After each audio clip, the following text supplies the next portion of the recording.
Erling Haaland must be doing something right this season if he has forced Roy Keane to admit he was wrong. The Manchester City striker was once described as being like a League Two player by the former Manchester United midfielder and current Sky Sports pundit. But after Haaland scored twice in the Manchester derby earlier this month, Keane said, perhaps through gritted teeth, that Haaland had been excellent. He's a championship player now, Keane added with a smile. Given the history between Keane and Haaland's family, the feud between Keane and Alf-Inge Haaland, Erling Haaland's father, stretches back to their playing days nearly 25 years ago, you probably have to take any comments with a pinch of salt.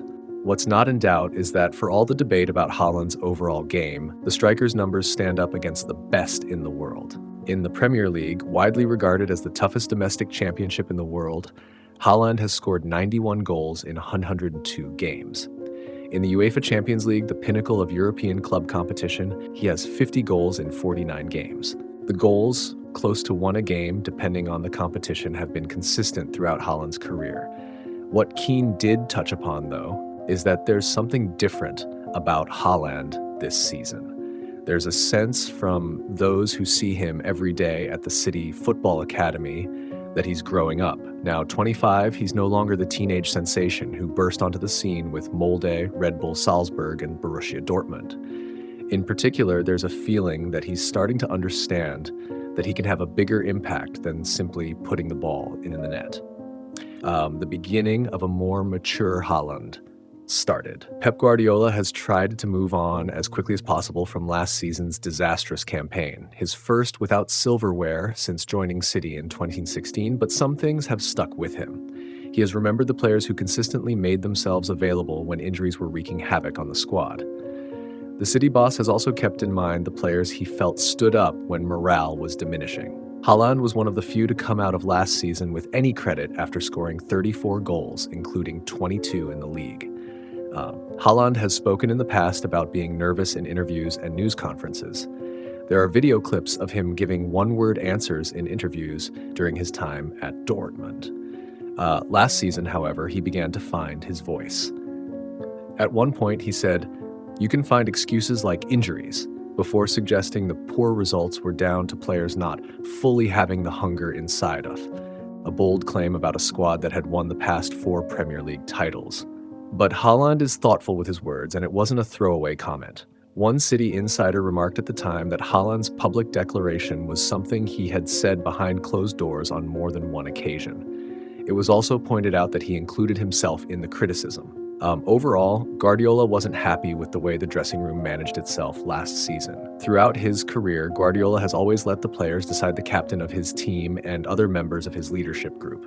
This summer, for the first time, Guardiola appointed the captains himself.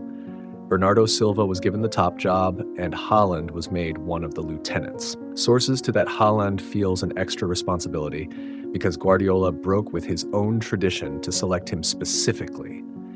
After making the announcement at the FIFA Club World Cup in Philadelphia, Guardiola openly discussed Haaland as a possible future club captain. "He's so young," he said.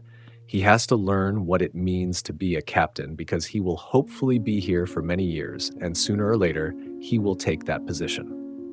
Haaland committed his future to City in January, signing a deal that would keep him at Etihad Stadium until 2034.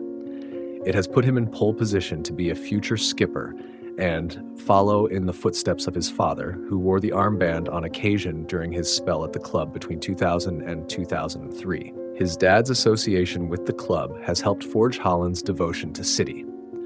The younger Haaland, who became a father himself in December, attended City fixtures when he was younger and would make a point of watching their games during his time at Red Bull Salzburg and Borussia Dortmund.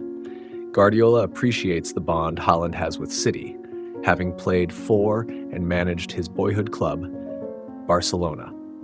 Sources told that Haaland has taken his role in the leadership group seriously and has enjoyed the responsibility of helping drive standards within the squad. He has made a particular effort with young players, and new players signed over the summer to make sure they feel welcomed and comfortable.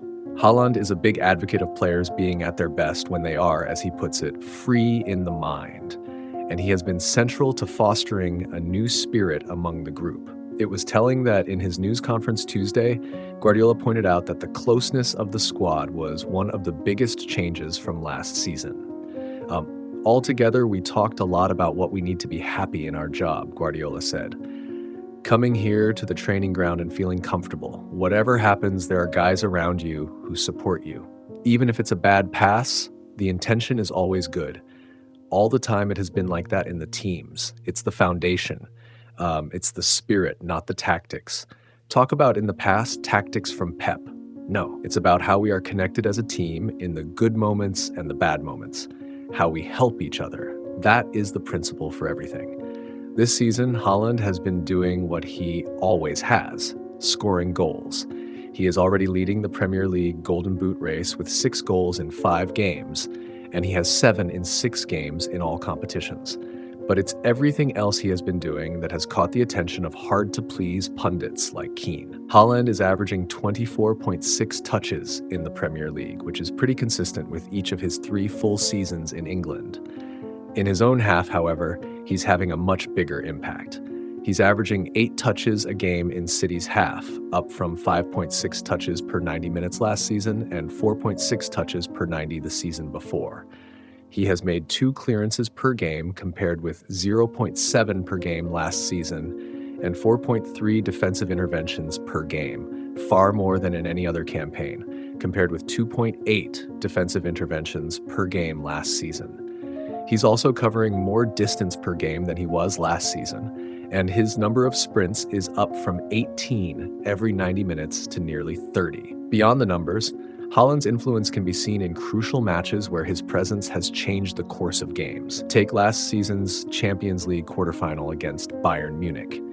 His goal and overall pressing play forced mistakes from one of Europe's strongest defenses. Or look at the FA Cup final against Manchester United, where even though he didn't score, his relentless runs dragged defenders out of position, allowing teammates like İlkay Gündoğan to shine. In the Premier League, his hat trick against Nottingham Forest showed his trademark ruthlessness, while his assist for Kevin De Bruyne against Arsenal highlighted his growing vision as a playmaker. Haaland is no longer content with just waiting in the box. He drops deep, presses high, and leads the line with authority. Even in games where he doesn't get on the score sheet, his movement unsettles defenses. Against Liverpool, Virgil van Dijk admitted that Haaland's physicality and constant pressing make him one of the hardest strikers to contain. This evolution, from a pure finisher to a complete forward and leader, is why debates comparing him to Messi and Ronaldo are growing louder. Haaland is not just scoring goals, he's shaping games.